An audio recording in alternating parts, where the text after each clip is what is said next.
Hi, this is Terry with top picks for January. Stay tuned.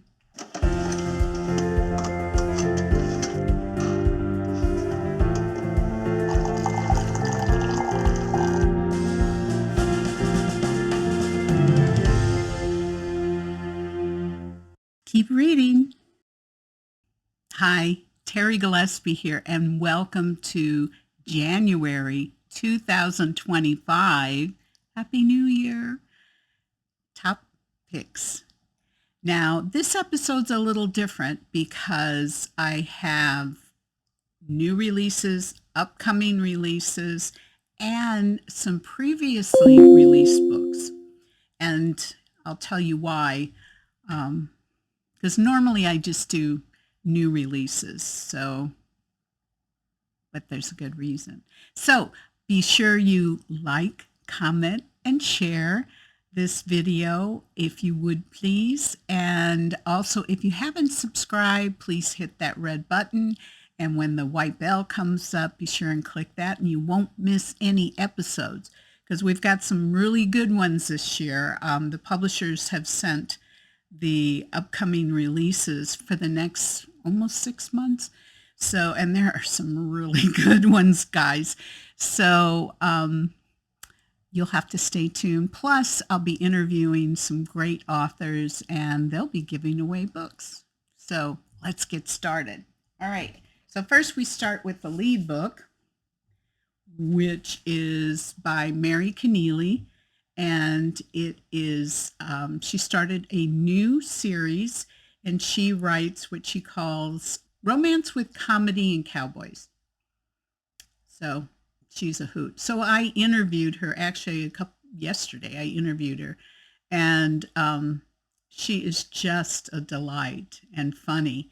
So, and she likes to insert that humor into her books. So this is a new series and she's sold over 1 million books, over like 1.5 million books. So this is called The Golden State Treasures, and the first book, Whispers of Fortune. So if you haven't heard of Mary, let me tell you a little bit about her. Mary writes romantic comedies with cowboys and is celebrated for her fun, zany, action-packed style. She has sold more than 1.5 million books, and I think she's written 75 books, and is the author of the popular series Wyoming Sunrise and The Lumber Baron's Daughters, and many other books. Mary lives on a ranch in eastern Nebraska with her very own romantic cowboy hero. All right, this is published by Bethany House, and it will release on February 4th, so pre-order. And I'll have the link down below in the description section. And what's really good about pre-ordering is usually you'll get the book the day that the book releases, and a lot of times there's a special price and they'll have fun little things that they'll include in the book. So this is considered, well, they've changed their category listing. This is Christian Romance Historical. All right, Bethany House. Okay, so here is the summary. Brody McKenzie arrives at Two Hearts Ranch in search of his runaway brothers. Instead, he finds them thriving at the ranch's school under the care of Ellie Hart. When they discover a journal leading to a lost treasure, Ellie, Brody, and his brothers race against time to decipher cryptic clues, discovering love amidst family secrets and old adversaries. All right, first paragraph. Chapter 1, June 1874. A fist slamming against the door startled Beth Ellen Hart. She shrieked and dropped the china bowl she was washing, which shattered on the floor. Yeah, this first scene is really funny. It sets the mood. All right. So this is one that was released let's see, when was it? 2019. This is by Jaime Jo Wright, and it's Echoes Among the Stones. And the reason why I'm reading this is I found out Jamie's one of my favorite authors, and I found out that there were a bunch of books that I didn't know about. So my husband and I bought the books that we didn't know anything about, and we've started reading them. So this is the first one I read of that stack of books. So I've interviewed Jaime, and I'll include that link too. And it's really cute. She loves cats, and so one of her cats came and joined the interview. So it was really cute. All right. So if you don't know anything about Jaime, if you like Scooby-Doo as a kid, you're gonna love Jaime because she's like the adult storyteller.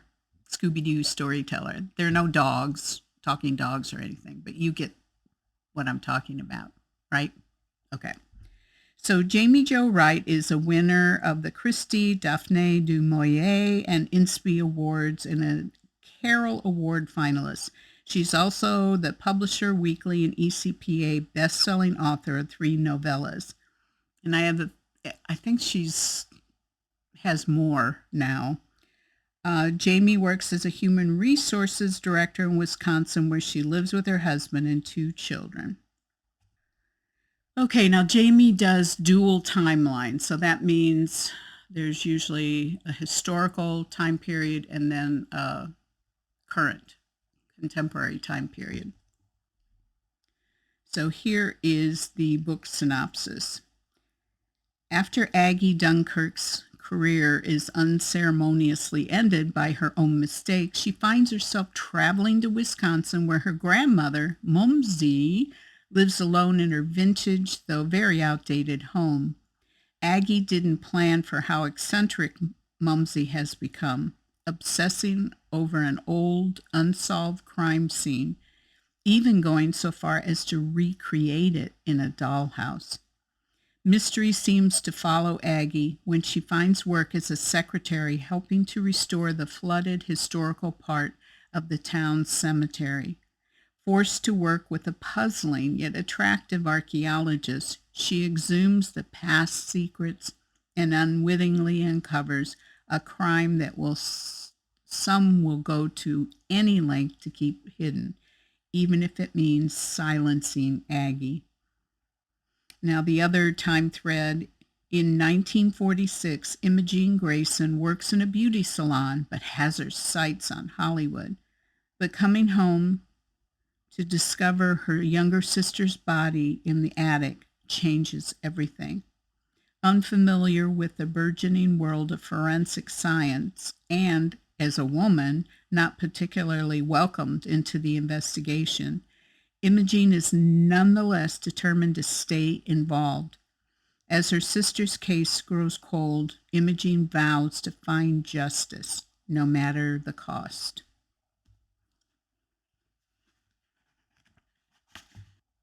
Chapter 1, and this is in Imogene Grayson's point of view. Mill Creek, Wisconsin, July 1946. She should have paid more attention to her longtime neighbor, Oliver Schneider, when she passed him on the road at dawn. Her, hiking at an energetic, running late march, and him strolling the lane, hands in his pockets and overall straps over thin but strong shoulders. After all, they'd grown up together, albeit more acquaintances than friends, and Oliver rarely said anything that was worth listening to. But while Imogene had paused for a polite morning greeting, she hadn't taken his words and let them sink into her soul as perhaps they should have. That beautiful writing. Okay, next book. This is the second book in the Women of Midtown series by Elizabeth Camden, and this is When Stars Light the Sky. And I'll put the link for the first book in the series. But I really love this book. I mean, the other book was good. It was really good, but this was a page turner for me. So if you're not familiar with Elizabeth, here's a little bit about her. Elizabeth Camden is best known for her historical novels set in Gilded Age America, featuring clever heroines and richly layered storylines. Before she became a writer, she was an academic librarian at some of the largest and smallest libraries in America, but her favorite is the continually growing library in her own home. Her novels have won Christie, Carol, and Rita Awards and have appeared on the ECPA bestsellers list. She lives in Citrus County, Florida, with her husband, who graciously tolerates her intimidating stockpile of books. I have one of those husbands, too. Grateful. All right, so this is published by Bethany House, and it came out last week. The genre is Christian romance historical. So here is a summary. When duty calls, Inga Klein sails for Berlin to serve as the secretary for America's ambassador.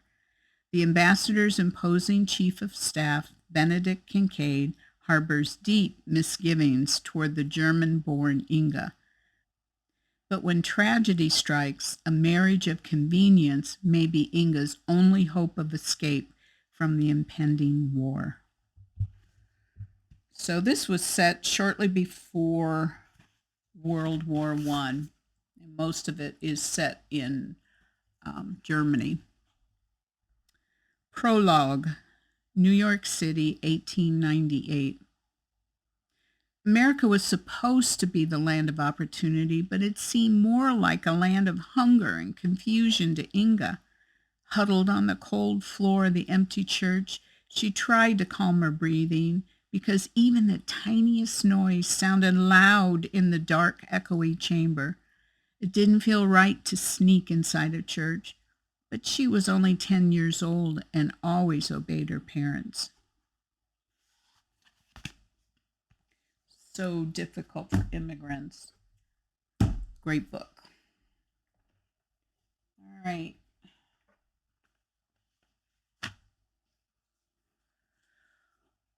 Heather Kaufman's Before the King, and this is Joanna or Johanna's story from the Bible. And this is called the Women of the Way series, and it's the second book, and this is the first book I've read, but it's a good standalone, so you're not going to have any trouble at all. Now, I will honestly and freely admit that I'm kind of a biblical fiction snob.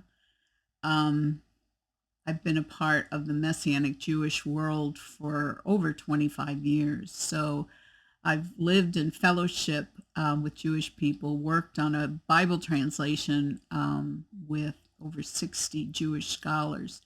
So when I read biblical fiction, I tend to be very critical because usually there's not much reference to the culture or context of the Bible, which of course is the Jewish culture. So I have a few authors that are my go-tos.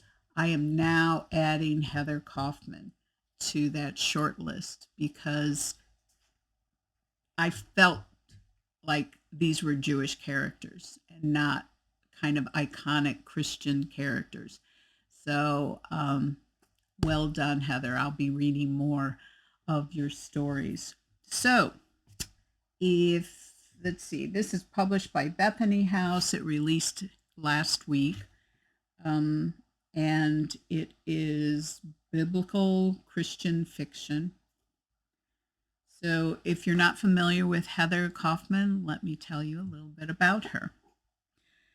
Heather is the author of multiple books and devotions, praised by Kirkus Reviews for writing a charming and well-crafted tale. She delights in highlighting the goodness of God through storytelling. When not reading, writing, or accumulating mounds of books, Heather can be found exploring new parks with her husband and 3 children near their home in St. Louis, Missouri.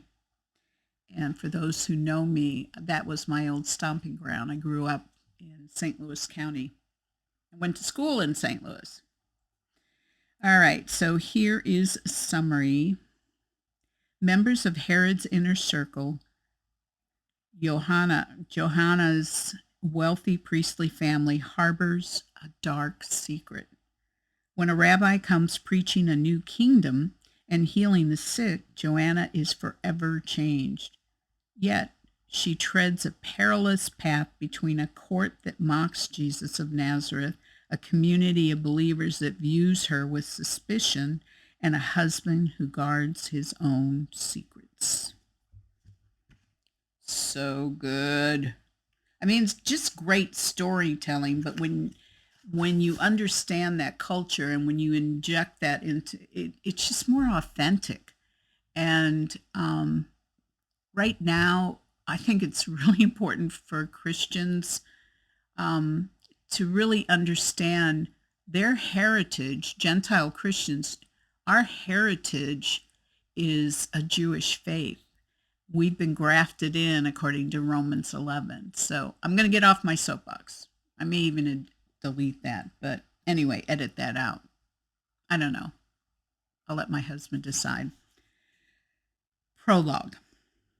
60 A.D. Rome. He's sitting in the center of the room when I enter, his parchments and pots of ink scattered across a scarred table. He wants my stories. He wants to write them down. But first, he asks about our friend, the one who brought us together. And I smile. Our friend is well, I tell him. More than well, for she recently became a savta, which is Hebrew for grandmother. That's what my grandson calls me. Like Naomi dangling Obed on her knee, the woman whose life seemed barren has been given a legacy. It's beautiful writing. Okay. There seems to be a trend here. Persecuted believers and faith stories. Okay. So this is As Sure as the Sea by Jaime Ogle. And I reviewed her first book, Love and Treason, and I'll include the link down below in the description section. But she writes stories of the early Christians' lives in the nations. So, it's just the early church and all they had to endure as being persecuted. So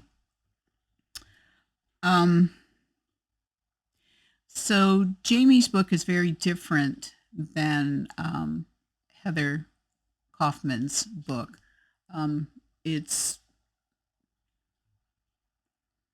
a little more graphic and a little more difficult to read, but it's so hopeful and it's so important, and it's a real exhortation for us as believers who complain about the weather when these folks had to endure such persecution.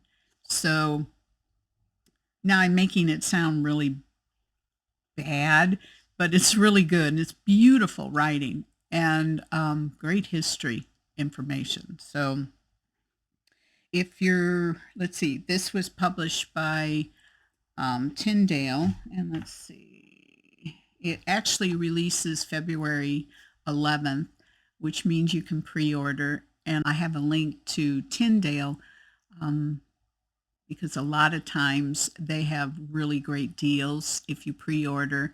Plus, they'll also have links to all the other retail outlets. So it's kind of handy. Okay, so how about a little bit about Jaime. Jaime is a pre-dawn writer, homeschool mom by day and reader by night. Inspired by her fascination with the storied history of faith, she writes historical fiction infused with hope, adventure, and courageous rebels. A Minnesota native, she now lives in Iowa with her husband and their 3 children, and she can usually be found gardening, beekeeping, and tromping through the woods.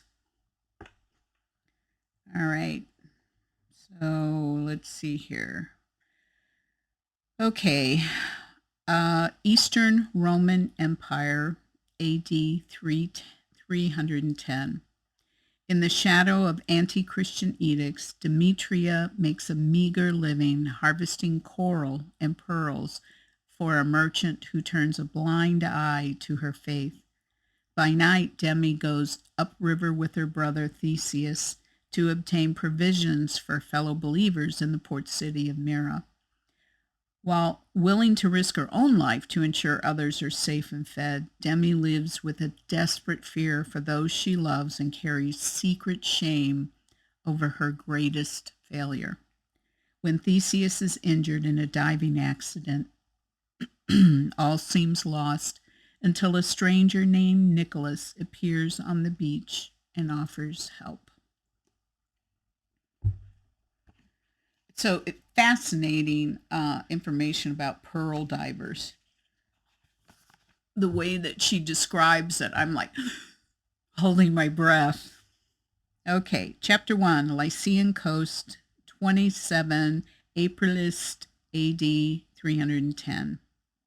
Seawater closed over her head with a roar of bubbles in her ears.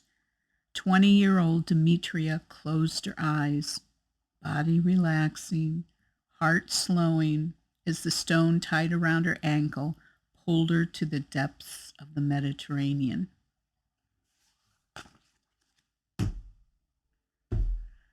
All right, so here's the other book that was released. Let's see, this was released in 2018 in Australia, I think New Zealand, and the UK before it came here. And it was published by HarperCollins, and it is The Tattooists of Auschwitz by Heather Morris. Now, earlier this week was the 80th anniversary of the liberation of Auschwitz, and I just really wanted to read a book that just commemorated the heroes and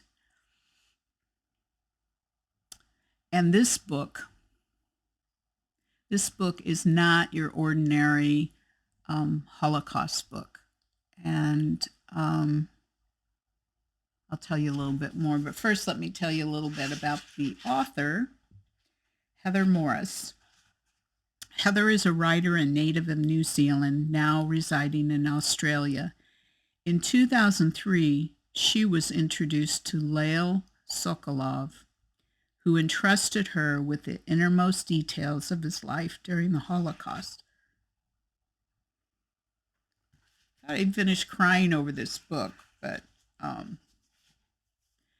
so here's a summary. In April 1942, Lyle Sokolov, a Slovakian Jew, is forcibly transported to the concentration camps at Auschwitz-Birkenau. When his captors discover that he speaks several languages, he is put to work as a tattooist, tasked with permanently marking his fellow prisoners.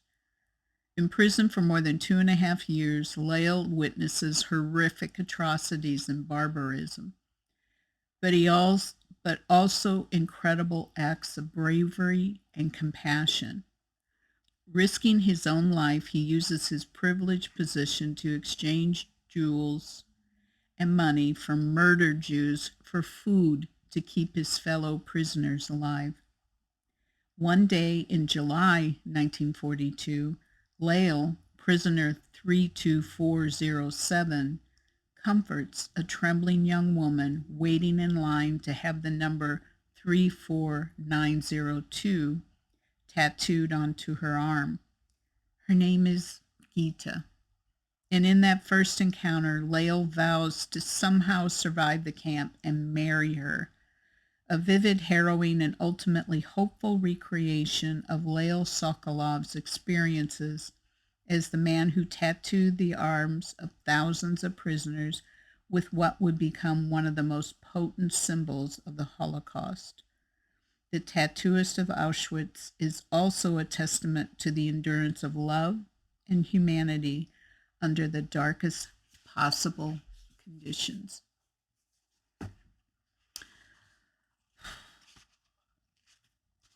So, when I first started reading this book, the way that it was written, it seemed almost juvenile. But then I learned that the author had actually interviewed Lael, and this was him telling his story. Obviously, you're in a concentration camp for over 2.5 years. You can't get everything into one little book. It's what, 200 pages?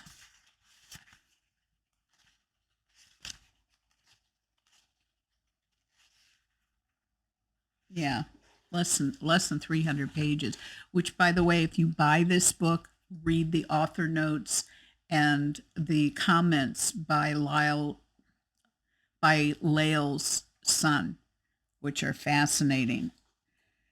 So I don't want to give too much away, but it's brutal. This is not a Christian book. This is not a faith-based book. So there's going to be language and some brutality that's rough to read. It's not as bad as some that I've read, but it's still, I just want to caution readers, especially those of you who are accustomed to just reading Christian fiction. I highly recommend reading this. It's a bit of history that's just profound and incredible. All right, prologue. Lael tries not to look up. He reaches out to take the piece of paper being handed to him. He must transfer the 5 digits onto the girl who held it. There's already a number there, but it is faded. He pushes the needle into her left arm, making a 3, trying to be gentle. Blood oozes, but the needle hasn't gone deep enough, and he has to retrace the number again. She doesn't flinch at the pain Lael knows he's inflicting. They've been warned, say nothing, do nothing. He wipes away the blood and rubs green ink into the wound.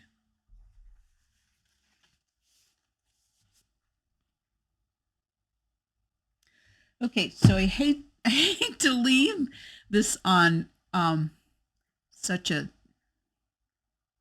difficult note. However, I just want to encourage you that this book is worth the read because there are some surprising episodes of compassion and humanity in the midst of such inhumanity. So I hope there are books here that you will find interesting, maybe all of them.